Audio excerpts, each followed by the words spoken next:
Lamentations. It's a unique book in the Old Testament that contains 5 poems from an anonymous author who survived and is now reflecting back on the Babylonian siege of Jerusalem and the destruction and the exile that followed. Remember the whole story from the book of 2 Kings. The fall of Jerusalem and the exile was the most horrendous catastrophe in Israel's history up to this point. So remember, God had promised Abraham the land. He'd given David victory to make Jerusalem Israel's capital. And from David came the royal line of kings. You had God's presence there in the temple, and that's where the priests maintained the rituals of Israel's worship. And after 500 years of all of this history, in the summer of 587 BC, the city fell to Babylon. It was all decimated and gone. And so the book of Lamentations is a memorial to the pain and confusion of the Israelites that followed this destruction. Now, the lament poems found here are not unique in the Bible. There's lots of them in the book of Psalms. And these biblical poems of lament, they do a number of things. They're a form of protest. They're a way of drawing everybody's attention, including God's attention, to the horrible things that happen in this world that should not be tolerated. They're a way of processing emotion. So in these poems, God's people vent their anger and dismay at the ruin caused by people's sin and selfishness. And these poems are a place to voice confusion. Suffering makes us ask questions about God's character and promises, and none of this is looked down on in the Bible. Just the opposite. These poems of lament give a sacred dignity to human suffering. And so these human words of grief that are addressed to God have now become part of God's word to his people. The design of these 5 poems is very intentional. It's part of the book's message. So chapters 1 through 4 are called acrostics, which means alphabet poems.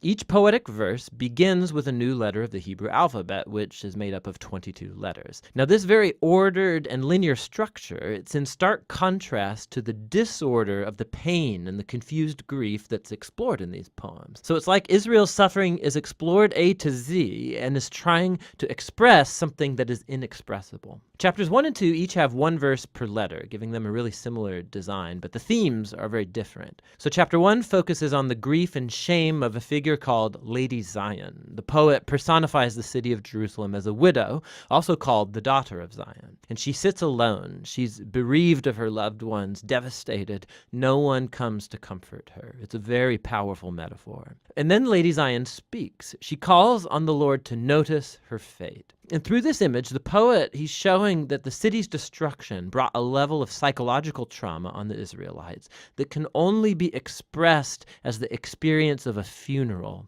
and the death of a loved one. Chapter 2 focuses on the fall of Jerusalem and how it was a consequence of Israel's sin and was brought about by God's wrath, which is a key word in this poem.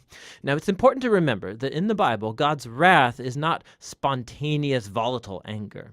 The biblical poets and prophets, they use this word to talk about God's justice. So Israel had entered a covenant agreement with God, and for centuries they've been violating it by worshiping other gods, perpetrating injustice, oppressing the poor. And so, yes, God is slow to anger, but he eventually does get angry at human evil, and he will bring his just anger in the form of punishment.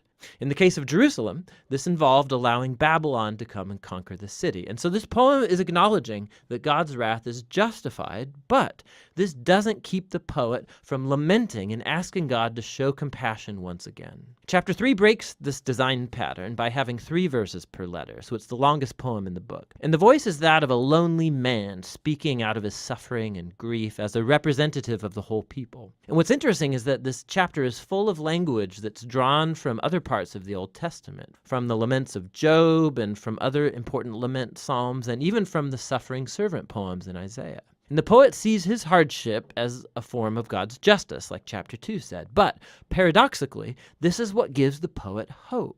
And it leads him to offer the only hopeful words in the whole book. Because of the Lord's covenant faithfulness, we do not perish. His mercies never fail. They're new every morning. How great is your faithfulness, O God. So I say to myself, the Lord is my inheritance, therefore I will put my hope in him. So the poet reasons, if God is consistent enough to bring his justice on human evil, then he'll also be consistent with his covenant promise to not allow evil to get the final word. And so for this poet, God's judgment is the seedbed of hope for the future.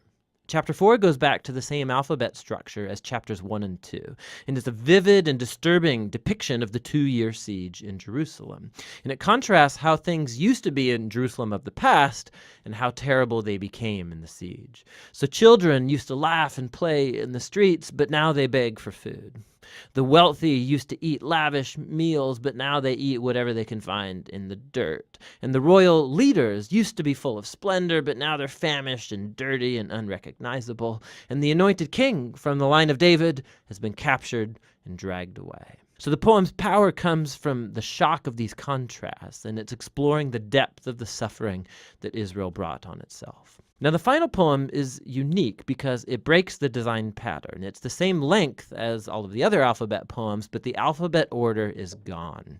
It's like the poet can't hold it together anymore, and his grief has exploded back into chaos. The poem is a communal prayer for God's mercy.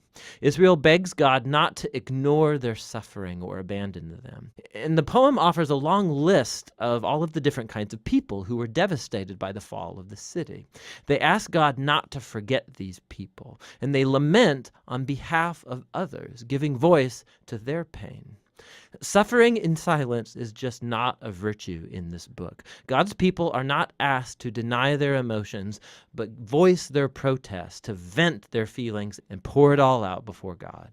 The book ends with something of a paradox. The poet acknowledges that God is the eternal king of the world, but also that Israel's circumstances make them feel like God is nowhere to be found.